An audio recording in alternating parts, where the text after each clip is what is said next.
I think, by the way, that the information in the report from this morning just shows us again that James Comey is a slimy political operative. He knew exactly what he was doing when he leaked these memos, because he knew if he leaked them to his friend, who had a classified clearance, so it wasn't illegal for Comey to share that with him. If he leaked it to his friend and his friend leaked that to the press, it was just that one extra step that would prevent it from being a crime Comey was committing, and yet the end would still be the same. The memos would still be made public. He is a slimy operator. He is a political operator. There can be absolutely no doubt that he acted outside of the standard operating procedure of our law enforcement, the top law enforcement agency in our nation, because he believed his political agenda should be held in the highest regard, was the highest on the totem pole.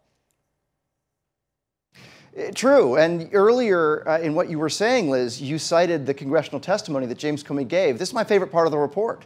It quotes James Comey. I will quote it for you. It says, James Comey said, "The FBI is very careful in how we handle information about our cases and about the people we are investigating. Our ability to share details with the Congress and the American people is limited when those investigations are still open, which I hope makes sense. We need to protect people's privacy. We just cannot do our work well or fairly if we start talking about it while we're doing that." It's so amusing that the OIG is quoting him back to himself. Paybacks are hell.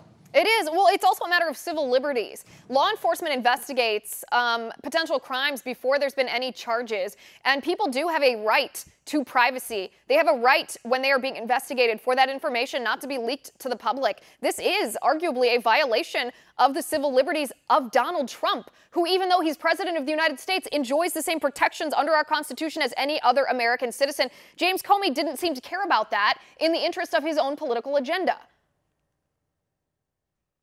He didn't, and he used an individual as a cutout, as you say. I mean, he did not necessarily violate the law by transferring classified information to this individual. Now, the question is, has the individual been indicted? I missed that. I missed that somewhere, because if an individual who had a clearance then gave the information to the New York Times, and we have established that it is this Ritchie character, then why isn't he in prison? Why? I don't understand. It seems as though it's like, well, gosh, he established this cutout, and so, oh, we can't do a darn thing. Well, actually, you could do something. You throw that dude in jail. Right. There are so many unanswered questions about this. Another line that I found particularly interesting in this report from this morning is basically the argument that James Comey gave was, I thought these memos were my personal memos. I didn't think they were official FBI reports. And this is what the Inspector General said, and I quote, "Comey's characterization of the memos as personal records finds no support in the law and is wholly incompatible with the plain language of the statutes, regulations, and policies defining federal records and the terms of Comey's FBI employment agreement." Chris, this is pretty biting language. Wholly incompatible with the plain language. In other words, you'd have to be stupid not to know what you were doing.